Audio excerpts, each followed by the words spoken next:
This afternoon, magpadayon ta sa ato ang topic sa giving. So kung naa kay kwarta, ang atong kuanan ni unsaon pagpatubo. Unsaon pagpatubo sa imong kwarta, butangag tanom.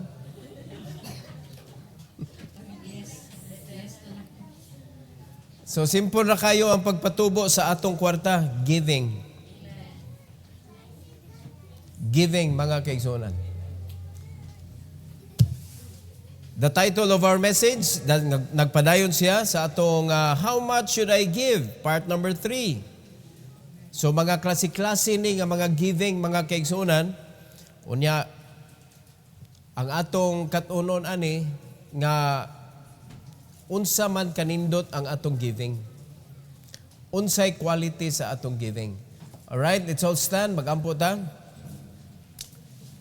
Our gracious Heavenly Father, thank you so much, O God, for this afternoon. I pray that you will bless us with wisdom and willing to understand, willing to learn, nga kasing-kasing. I pray that you will allow us, O Lord, to enjoy giving. And I pray na dili lang ni siya sa makadyot lang, kundi mahimon among lifestyle, Lord, nga bisag asa mi sa among kinabuhi, naagyod sa among kasing-kasing, ang paghatag, pagtabang sa mga nanginhanglan. And I pray, dear God, that you will allow us, O Lord, to enjoy the benefit of giving, O Lord, kay kani imo gini gi-design for us. And so help us, Lord God, nga makapasar ang matag usa aning system nga imuhang gi-learn namo, Lord. And I pray, dear God, that you will allow the Holy Spirit to teach us and to mold us into a person that we should become, nga makapahimaya sa imuha. Salamat, Lord, and please use me, empower me to preach your word, O God, to your people. In Jesus' name, amen. You may take your seat, please.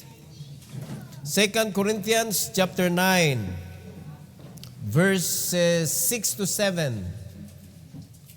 2 Corinthians chapter 9, verses 6 to 7. Basahon na tugdungan, samtang naglingkod mo. Let's read all together. Go. But this I say, he which soweth sparingly shall reap also sparingly, and he which soweth bountifully shall reap also bountifully. Every man according as he purposeth in his heart, so let him give, not grudgingly or of necessity, for God loveth a cheerful giver. So, every man according as he purposeth in his heart, so let him give.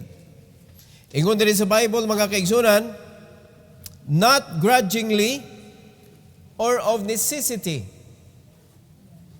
Dili ka nang napugos ka, nagbagutbot ka, nakuan ka ba, kanang dili gyud heartily.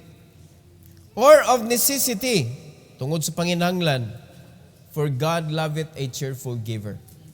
So daghan natang nakatunan nga mga giving, mga kaigsunan, na natay duha nga gi-learn, nya punan pa ginatug usa karon basin nga ang imong heart ba magbagot-bot na.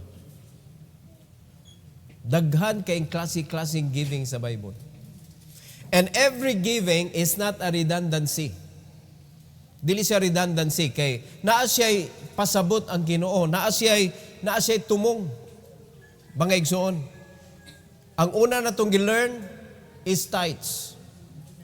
Return your tithes first before you give. Muna diha ka mag-start, because you cannot start giving if you are a robber. Dili man ta Robin Hood na manulis ta para nata ikahatag. Ayaw panulis para ka mahimong qualifier sa paghatag.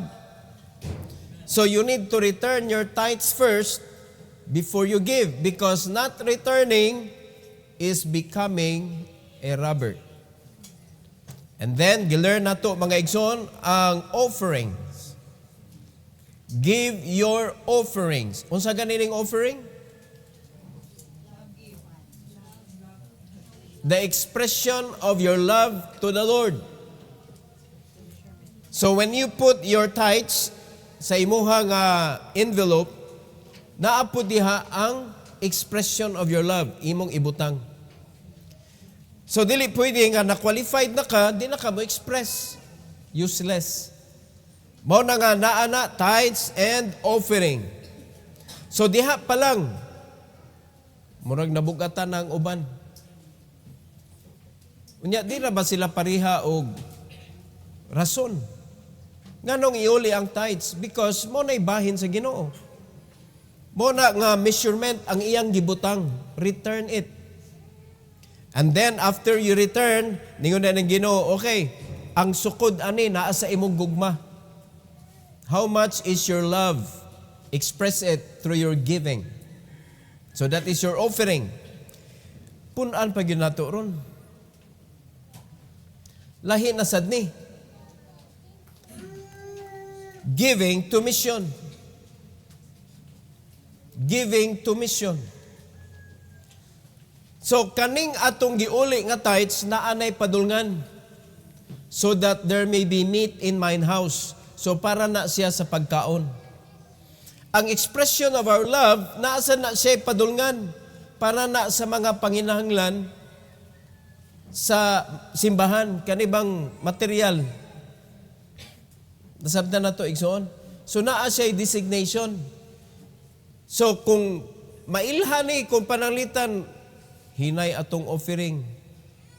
O mo na nga dili ta kapakita og nindot nga facility, mao na mga simbahan kasagaran, naara sa kanang hilit-hilit nga lugar, naara sa payag kay ang mga katawhan sa Ginoo wala ga-express sa ilang gugma. Kung ang imong anak pinangga kay nimo, pagwapuhon gyud na nimo, pagwapahon nimo kung babay. Di ba yung anak mga ginikanan? Nga, kay expression of your love man na, ang imong asawa, imo gyud na siyang suluban og mga nindot nga mga sanina, bisag tihik na siya. Kaya naman yung mga asawa, kasagaran sa mga asawa, tihik man. Kaya sila may makafeel sa budget good. Sila mo'y napig-utan ba sa budget ba? Mao na, imbis mo palit sila para sa ilang kogalingon, ilan ang ipalit og pagkaon. So kitang mga bana, kita say mutan-aw sad. Kung saan na to pagpagwapa atong asawa. That is our expression of love. Ang mga asawa pod, para ma-express nila ilang gugma, mag-practice sila gluto nga lami. Kay diha na ma-appreciate sa bana, pinangga ko asawa na ko, kay pagkalami asiyang luto ron.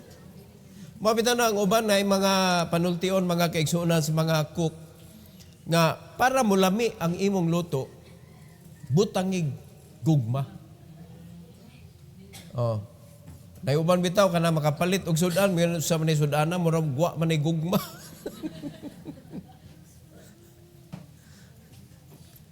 Ya, pastor, what about kana mga asawa nga di ka mo muluto? Wa na sila'y gugma. Naawa ka express.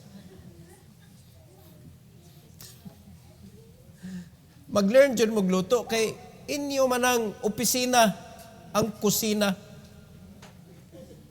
Opisina na ninyong kusina, inyo ng baluarte. Di ba? Mabito na yung mga request. Akong asawa, ang iyang request yun, sa diyang magtukod na migbalay.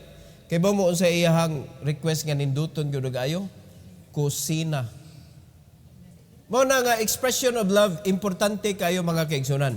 Love cannot be expressed with words only. Kinanglan naag yun sa item. O, mo na siya. Now, what about giving to mission? Para asa man obviously, going to the mission. Do not forget the command of God. Nagsugod sa Jerusalem and we need to do this both. Jerusalem, Judea, Samaria, and unto the uttermost part of the earth. Both. How can we do it? Samtang mga lagad ta sa Ginoo diri sa atong Jerusalem, magwali ta sa Ebanghelyo diri sa Jerusalem, dapat naasad sa Judea. O kaya-kaya na to ng Judea, kay the next town man na siya. Pero what about the uttermost part of the earth? Di pwede magwali ta diri niya, manglarga tag, asa ta, atutas Timbuktu mga kaigsunan. Magwali ta dito niya, pagkahuman mo, flight na sa ta, padong uli sa atong Jerusalem. Hantod kanusa na nato kayahon. Ha? Niya, mubakta sa ta nga tos kabukiran, niya, pagkahuman, kanang uli na sa ta, awan, di takabtag tuig, ana. Di ba?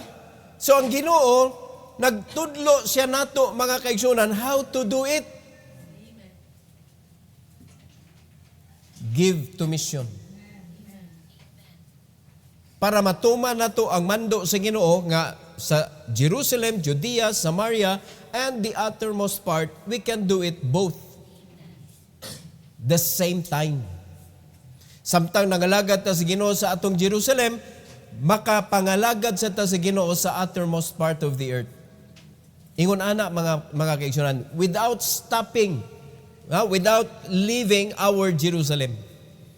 So unsaon man nato? Number 1, atong hinumduman mga kaigsunan nga kaning giving to mission duna ni siya'y kanang opportunity. Unsa man na siya, tulo ka opportunity ang atong madawat. It is an opportunity to meet the needs of the missionaries. Ang mga missionaries, lahi sila sa mga pastor nga naa diri sa lokal. Kay ang mga pastor nga naa diri, naara ang mga kaliwat. So naara ang mga tao nga nakasabot sa ilang lingwahe. Naara ang mga tao nga kanabitong kadugo nila nga pwede maka-support nila. Pero kaniin taong mga missionary nga magtuon pa sa lingwahe, wa pa kay bawog unsaon nila pagsud didto. So pag-abot nila didto mga kaigsunan, strangers.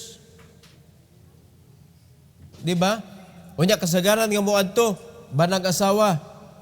Duha ka tawo nga nangadto anang lugara nga sila ra pirmi magistorya. Grabe na oy, psychological war. Unya naa pa nang kanang culture shock. Ang pagkaon lahi, ang sinultian lahi. Unya, tuwa sila dito para iwali ang Ebanghelyo. Who can understand them? Unya, mangita pa sila kung sa isud sa ilang baba. They need support. And that is why we need to give to mission. It is an opportunity nga maka-provide ta sa ilang panginahanglan. In 1 Corinthians chapter 16,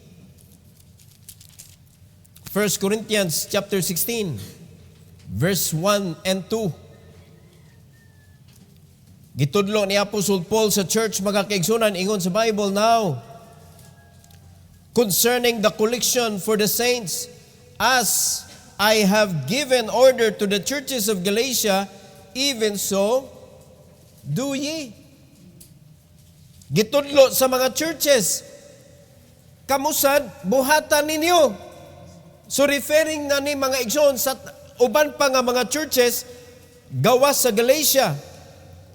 Ingon sa verse number 2, upon the first day of the week, referring to Sunday, let every one of you lay by him in store, as God hath prospered him, that there be no gatherings when I come. Kay si Apostle Paul ato sa ilang panahon, siya man ang mag-collect dito mga kaigsunan para sa mga support sa mga saints, sa mga nanginahanglan nga mga kasimbahanan. So naay distribution of help. Sa mga churches nga kaya, ngadto sa mga churches nga nagkinahanglan. And particularly, ang mga missionaries. They have needs. They have needs. In Philippians chapter 4, Philippians chapter 4, 14 to 16. Ingon si Apostle Paul, kani kang experience ni Apostle Paul mga kaigsunan. Ingon sa verse 14, notwithstanding, ye have well done that ye did communicate with my affliction. Sa diyang napriso siya ang church in the Philippian church, mga igsoon, wala gyud ni hunong og support kang Apostle Paul. Kinsa man si Apostle Paul? Missionary. Church planter.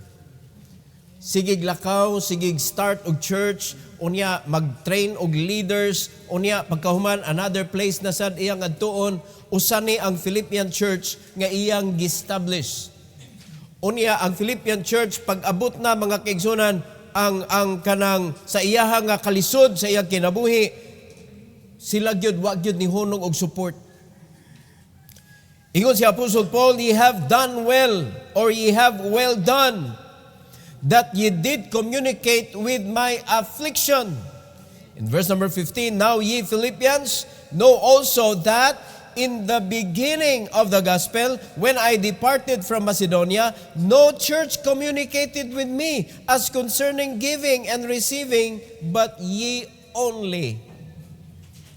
Kanindot anak, ganay simbahan, kanindot anak mga kaigsunan na usa ka misyonary miingon nagpasalamat sa church sa Lighthouse Bible Baptist Church because you did not stop communicating.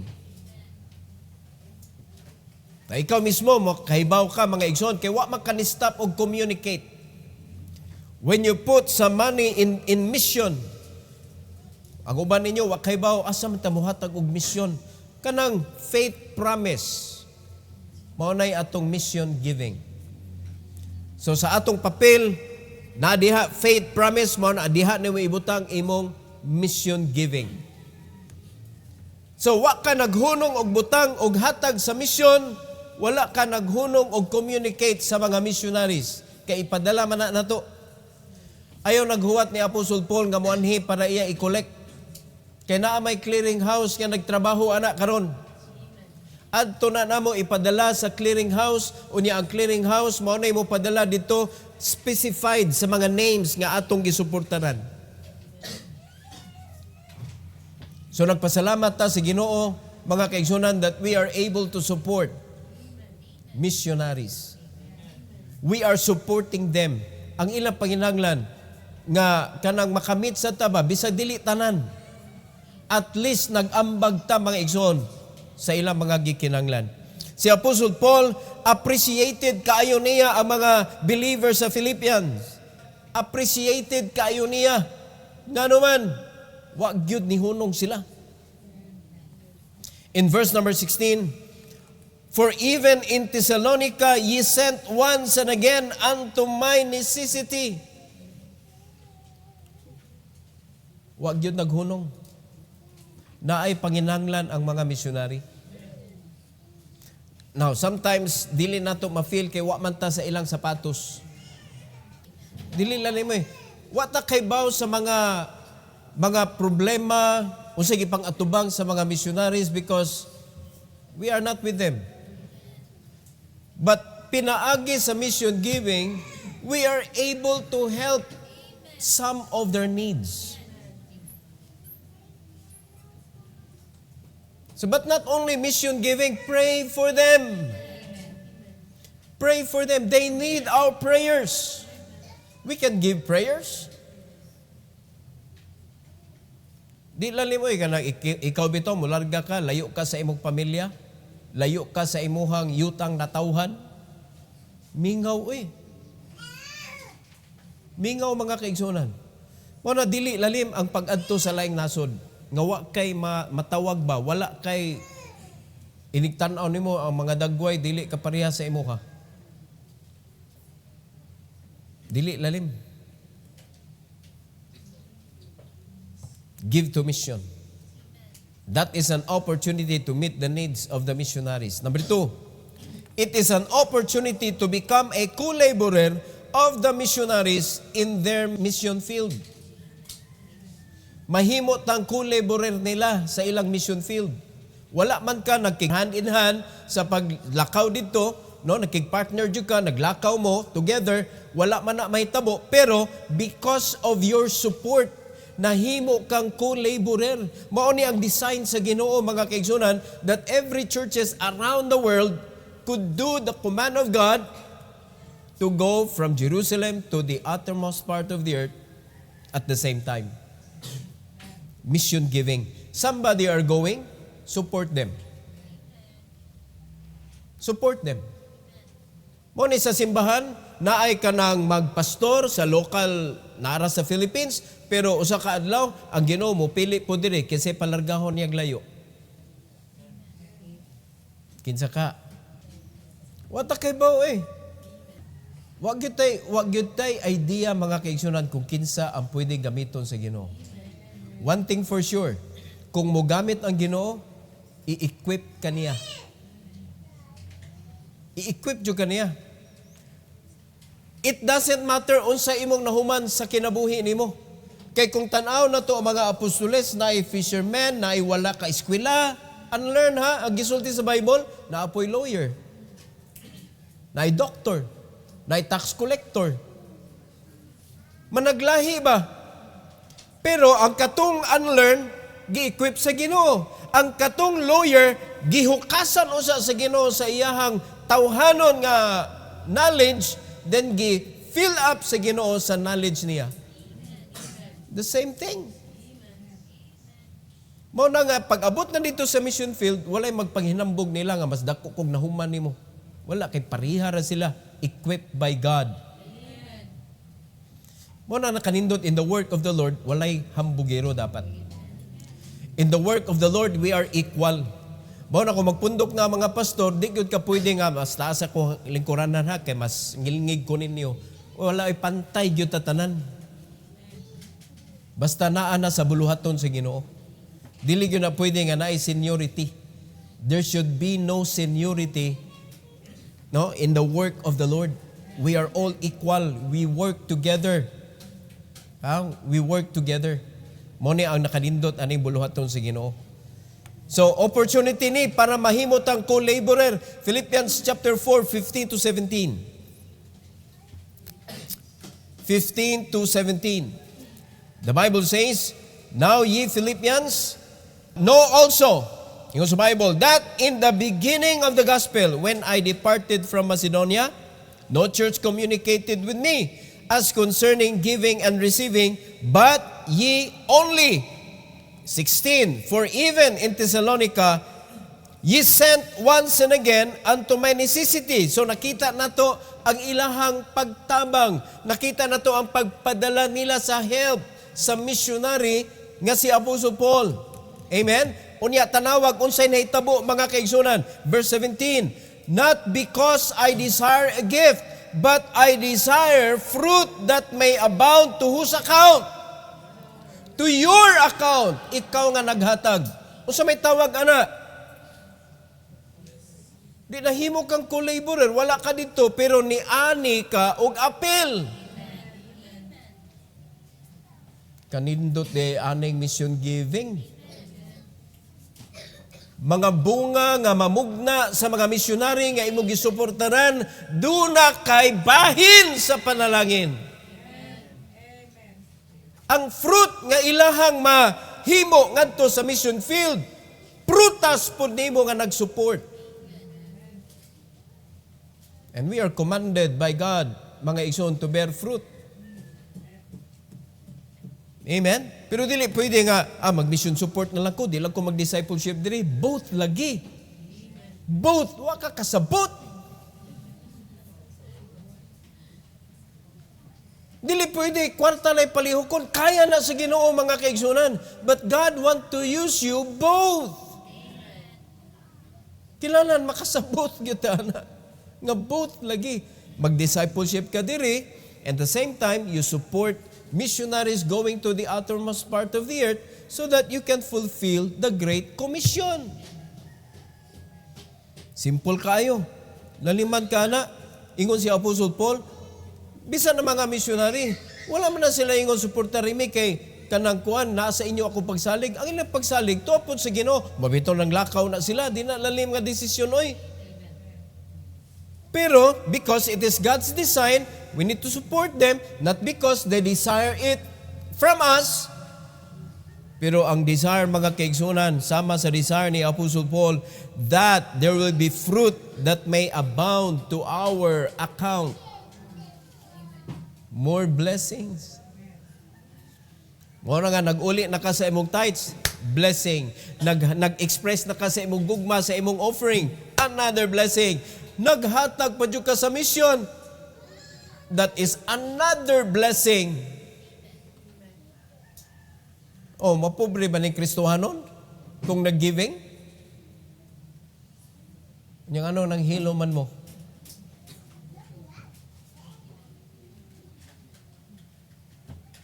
Mo na hindi mo pwede, mga kaigsunan, i-manipulate nga sa imo lang sinultian, o ako giver man ko. Pero wala nakita sa atong kinabuhi. Once you are a giver, you should be blessed. Kay tanawa ra guna, unsa man nga panalangin ibalik sa Ginoo kung naay mga luwas. Nakalimot mo sa John 15:16? Answered prayers. Pangayo bisag unsa ihatag sa Ginoo nimo. Abundant nga kinabuhi, mga igsoon. Giving to mission is an opportunity to become a co-laborer of the missionaries in their mission field.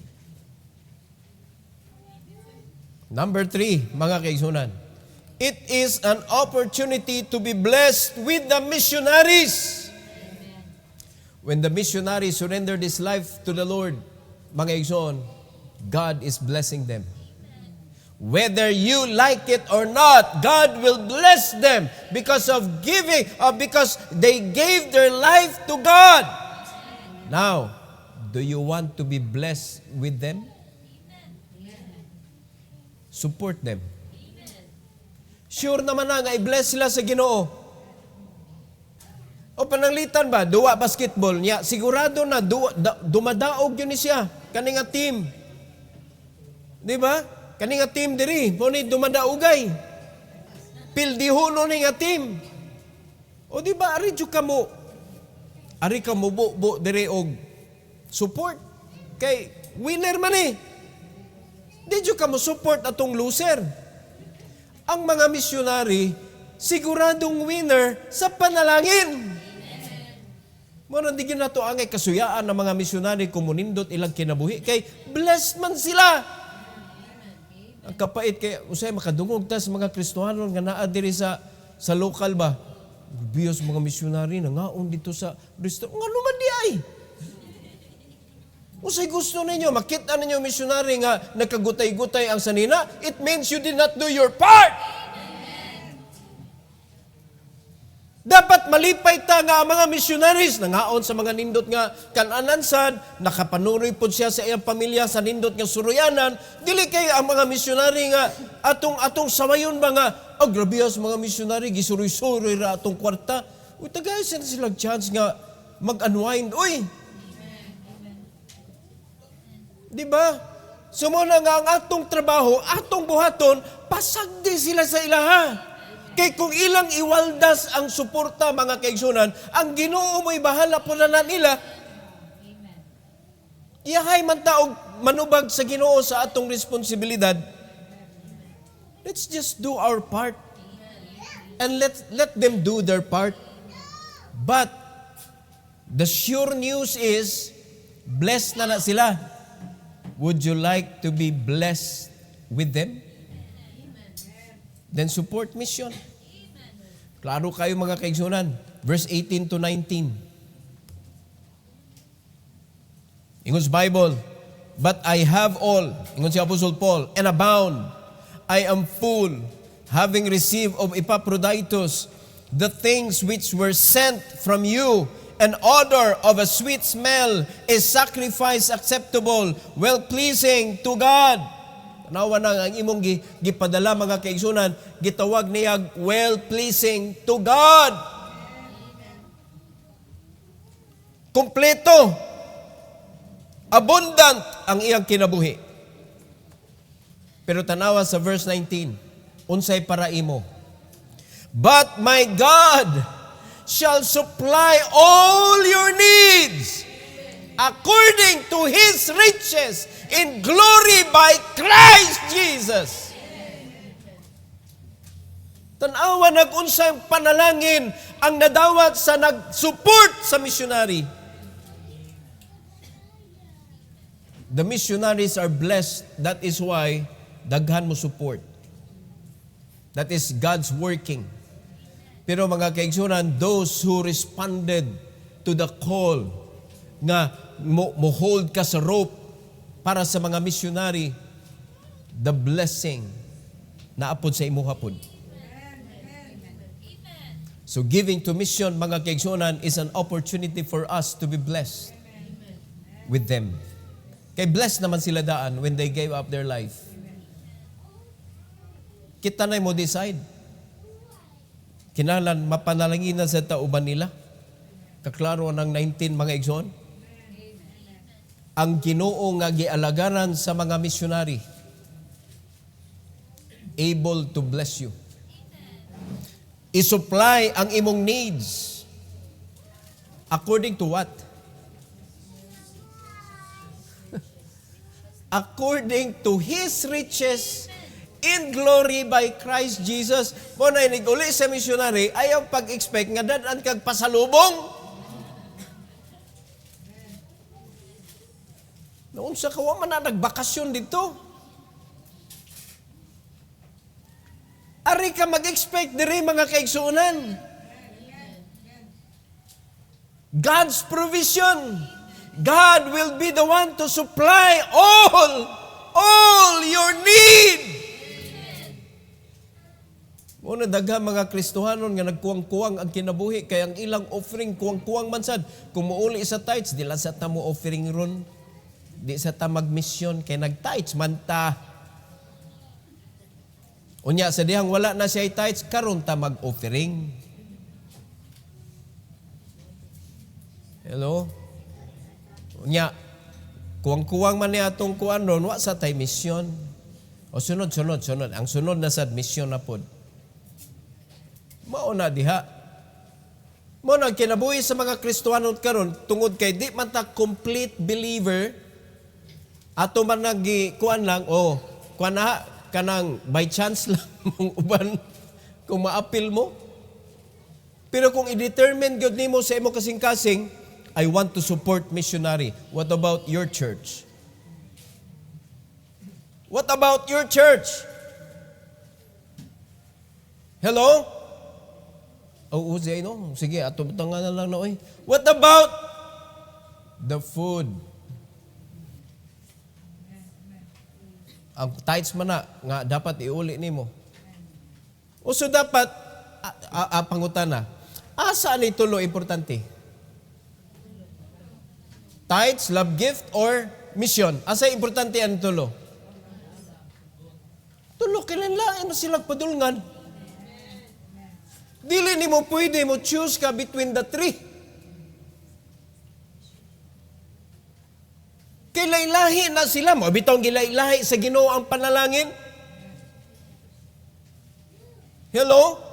Ang panalangin sa tithes, buuan ka sa Ginoo panalangin. Singular nga panalangin. Ug walay sarang na kabutangan. Puno ang pagbubo. Unsay balik sa Ginoo sa offering, sa giving nimo? Shall men give into your bosom? Pressed down, shaking together, running over, shall men give into your bosom, mga kaigsunan? Depende sa measurement nga imong gigamit. The same measurement God will use, and then He will add. Blessing na sad. Pagkaninduta na. Amen? Unya ang mission, unsa man blessing. Diara plus John 15:16, panalangin sa kalag nga maluwas. What a blessing. Muna na-miss sa mga Kristohanon. Kay kuan man ta, half-hearted man ta. I-try go na ninyo God. Kaning tulo, importante ni. Unya kailangan i-learn gano'n ninyong tulo. Kaya nga naman, naapa may sunod, ani?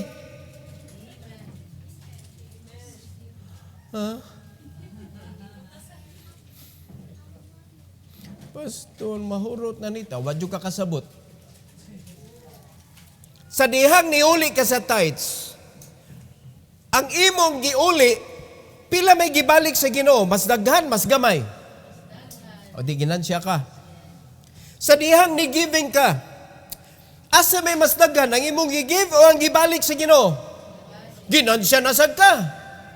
Sa mission giving, kinsa may mas daghan gihatag, ikaw o ang Ginoo nga gibalik sa imo? Ginansya na sad ka. Tulo na ka nakaginansya. Nya, may ko, pastor. Nagkano kay pastor, mahurot na ni akong kwarta. Waka kasabot. Ikaw ray nakaingon nga nung nahurot imong kwarta sa giving. Nga naman, di sama sa gitudlo sa Ginoo.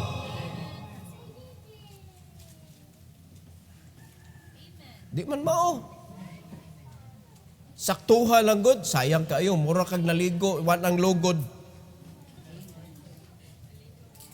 Ito na lugod, igor na nagbasa.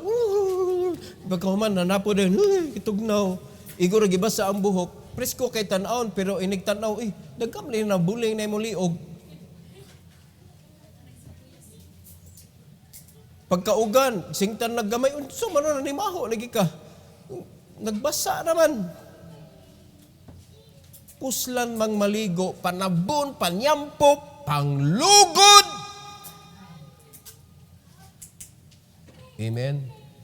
Para preskong kinabuhi. Nagpuslan na muhatag ta, sunda gina ang giingon sa Ginoo. Kay siya man ang naghimo ani, siya mo'y nag-originate. Unya siya po ang naghatag og promise, unsay ibalik niya sa imuha. So nganong di man nato kuano na lang yun, katuno na lang yun ba according to what the Bible says. Ayaw pailad sa mga tao nga, tanawa, singgit-singgitan mo diha niya pagkahuman, patagon dahin mo, ano isa ni mo, anong nisimba ka? Okay, inyo man niya istoryahan ka ng mga taong wa nanimba. Iyo, simbahan Daghan na di klaseng giving. Amo na imong naangkon. Ganun simba-simba ka. O, tanawa. Wa man sila kasabot. Ay, sila istoryahi. Gusto ka na istoryahan sa imong nadunggan karon? O, tubangan ng sa amin mga kaigsunan. Pag-istorya mong duha. Kaya kamo man duha mo nangan dire. Are you listening? Ayaw gi-istorya ng wa kaybaw. Adto ka sa nakaybaw. Nya parihan pong negative mo. Ako lagi kaingon nato, no? Ayog dudahi ang Ginoo. Kay never yun na, mga kaigsunan nga ang Ginoo na makak. He never lie. Everything He said is true. So kaning mission giving mga kaigsunan, is an opportunity. Don't miss the opportunity. Amen? Do not miss the opportunity.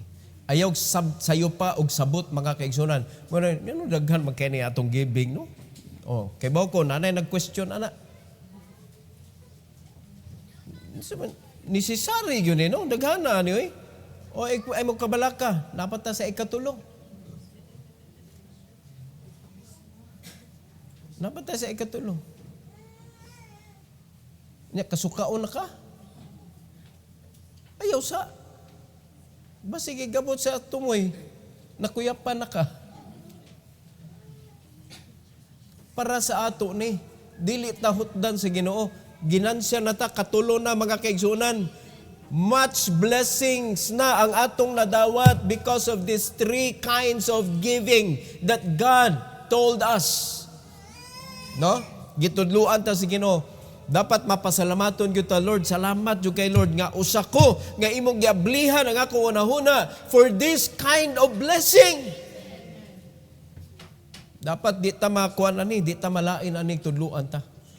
Ug dapat di pod mo mahadlok mo tudlo sa inyong mga anak ani. Mga pare, tudloi ang inyong anak. Tagana na ninyong allowance. Tudloy inyong anak. Kay baw kon sa tubag sa inyong anak, pa, kung imo kong patagaog tithes, offering, compute na gonagod, pun ikaw may na ipapunon, tanawa, ikay papunon. Tayo pa, naminaw mo? Ipa-experience sa imong anak, tinuod ng Bible, anak, tuhui ang Ginoo. Wa pa'y naalakansi sa giving. Tanawag unsaon kapag panalangin sa Ginoo. Aside sa kanang naghatag sa imuha, naapay daghan kay manglusot diha padung sa imong panudlanan. Men, give into your bosom. Opportunities left and right, mga kaigsuonan.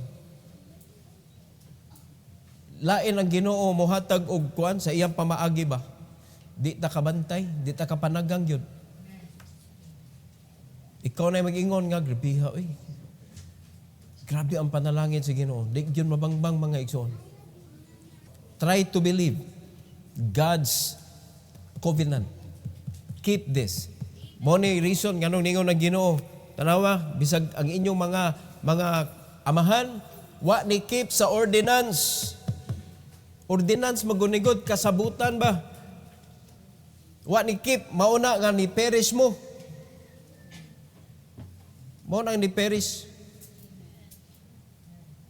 Nya karon kay gianhiya ang nagunta ni Kristo para ma-realize gyud ni siya. Giubanan na gyud ta sa Holy Spirit. Di pa gyud nato ma-accomplish. So karon mangutana ko ninyo, hapdos ba ang giving?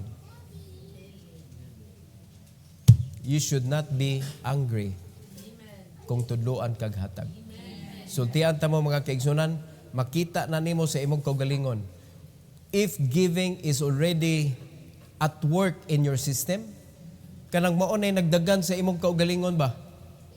Dali kay kakakitag opportunity nga manghatag ka. Very quick. Dali ra jud kay kakakitag opportunity to invest. Investment magunang giving good. The more you give, the more you receive. It is not only in the church. Pero kung i-fail nimo ang imong learning process there is a church, kay gusto nimo adto ra ka sa gawas, you are trying to build your own name. That is not accepted. God's way, God's way. Amen? So learn, step by step, return your tithes, give your offering, give to mission. Unya, tanawag unsaon ka sa Ginoo. Himuon niya nga sistema na sa imong kinabuhi nga manghatag ka. Mura kung makita kag tawo nga nanginanglan, dali ra kay kakatabang. Unya, naay joy sa imong heart, mga kaigsuonan. Mura bang ang kwarta ba, it's not a big deal of your life. Di ka makikamatay, anak. Amen? No, kaya ba nimong inon? Kwarta ra na, oy. Kwarta ra na ay naghilaki. Yung matubag po na itong wakasabot, kwarta na na! Mao na, wala na nakasabot. Wasa may nasakitan na to. Katong rana o nana.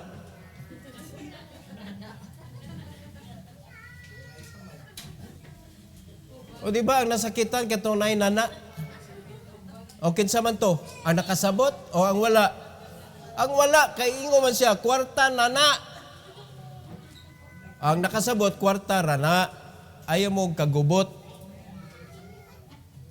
Diba? Ang importante, ang atong relasyon, ang atong kinabuhi. Ano say, husband and wife, magkagubot, mahug annulment, kasagarang rason nga mag-annulment sila, magbuwag sila, kwarta. Ingno lang dahil, di may magkasinabot, di mo magkasinabot sa inyong bahinay.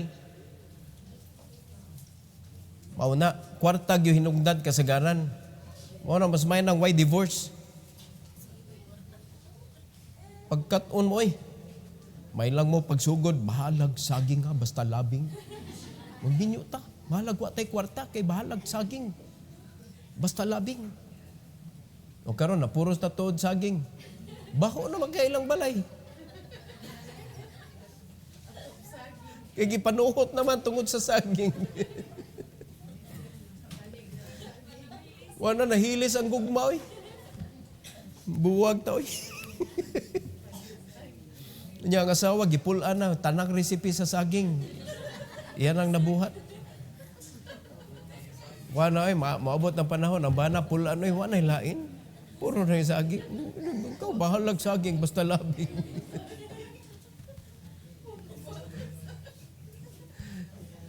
Kaingon lagi ka, ato na nang papaso ng prinsipyo.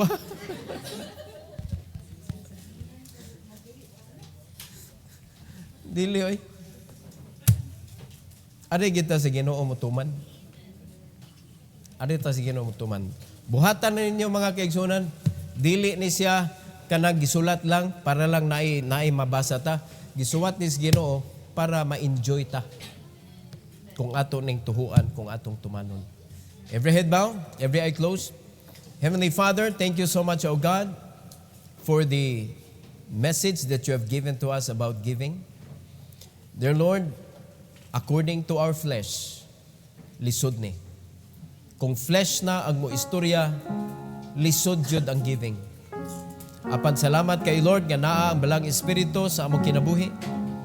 Nga maoy ni saw, maoy ni pasabot, maoy mo pahinumdom namo sa imong gitudlo kabahin sa giving. And thank you, dear God, for allowing us to understand. And please help each and every one, O God, nga matuman gyud namo, Lord.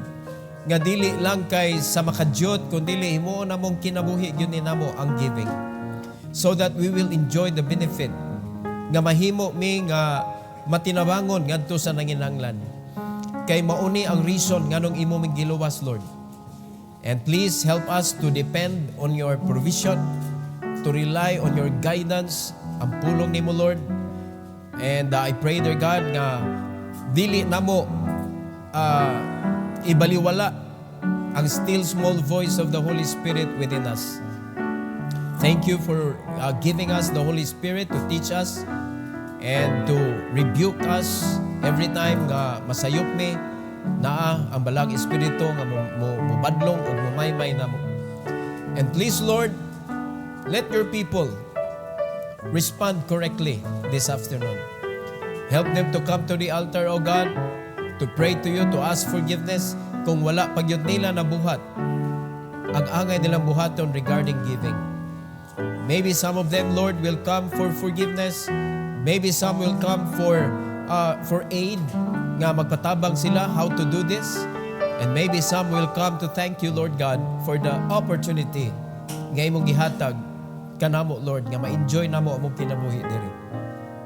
Whatever it will be, I pray that you will bless them, dear God, this afternoon in this invitation. Lord, this is for your glory. We pray in Jesus' name. Amen. Amen. Karon imo na ning turno mga igsoon.